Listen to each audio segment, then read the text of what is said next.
These are my babies. 4 of them. There's 3 and there's 4. I'm going to make a small video about some tips I've learned as a beginner. So let me open these up.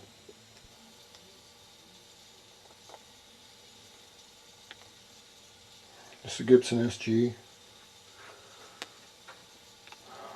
This is a Fender Strat Plus Deluxe with Seymour Duncan Screaming Demon pickups. This is my favorite color one. This is a Strat, Fender Strat Ultra with the humbucker in series selector switch on it. And this is my Gibson 1960 reissue Les Paul. I'm making this video because usually I wouldn't have done that, my first one, except I was drunk, so I got a lot of response and I just want to give some tips on what I learned. First of all, I'm not a very good player. I'm almost 50 and my fingers are getting stiff, but I do love a quality work guitar, quality workmanship. Now, the difference between a Fender and the Gibson is the frets.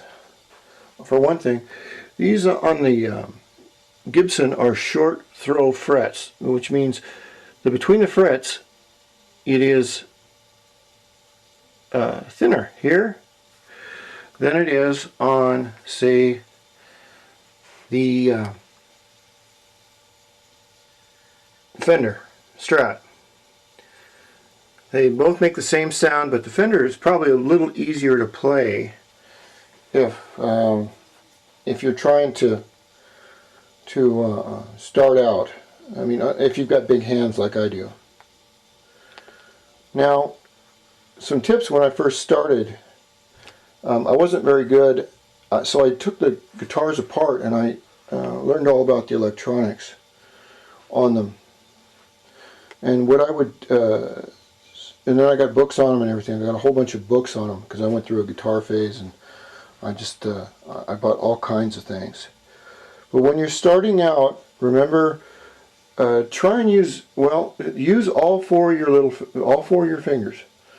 Okay, not just 3.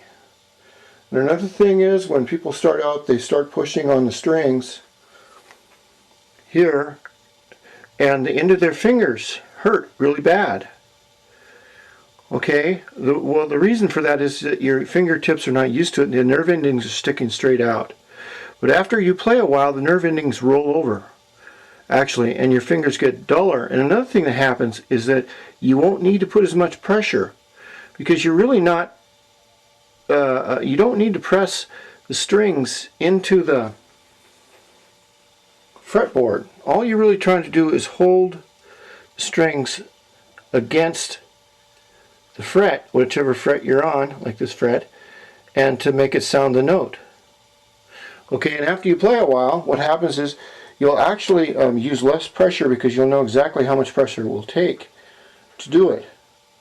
And you want to practice your finger exercises. I just go, I start at the low E string up here, and I'll go da da da da, and then I'll just go down a line, and then I'll start at the top and I'll go another one, another 4, another 4, another 4, and I'll go all the way down to the end here. Well, I don't really go down so far, and then I'll start back up again. But anyway, it builds good finger memory and good control. And after a while, your fingers will get a lot better control at it. Now, another thing that I found out, and of course I had to find all this out on my own. That's just the way I am. But I used to think that the fretboards on a guitar were flat, and I was always trying to come down and put my hand over it, you know, and flat. But the fretboards are not flat. They're like a violin. They're just a more gradual, a gradual bend. So when you see people grabbing a hold of a guitar, and you wonder, well, what are they doing? You know, what's it? It's like this. This is a more of a round thing. But when they grab a hold of their notes, they're actually gripping it like they would a pop can, not straight across like this, but like a pop can, and that will help you. And then I've noticed, one thing I've noticed is when people play, their fingers will come up and maybe just touch a string they're not using. What that does is it dampens the string, because there's so much power running through the pickups to the strings that they dampen their strings. And they also dampen the strings with the palm of their hand, just ever so slightly, so it goes do do do do do. Some really cool sounds, and you can try that. One thing I found is playing fast and shredding is really great, but my adding machine, my copying machine, can do that. It just doesn't have any soul.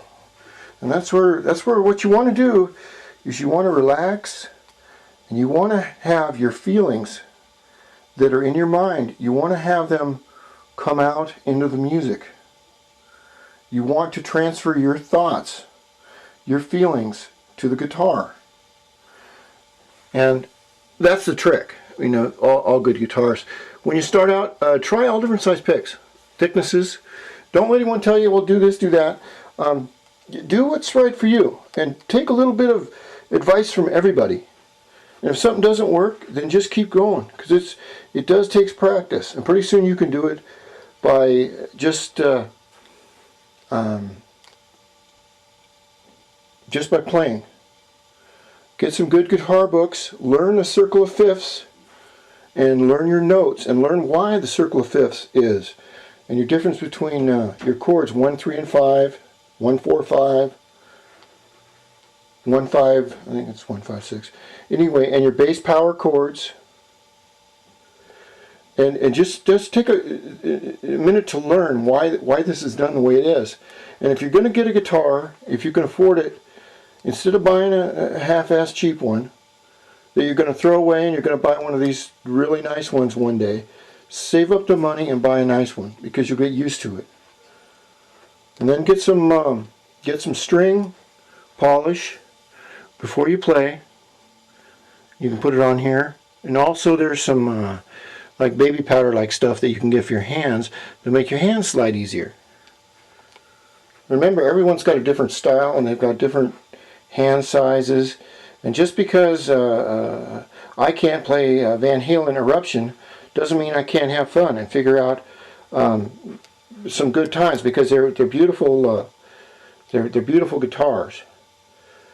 But that's some of the things that I've learned as a beginner, and I'm just a beginner. I just have some nice equipment. So I hope this helps, and I'll make some more videos if I get some positive response. Alright, keep on rocking in the free world.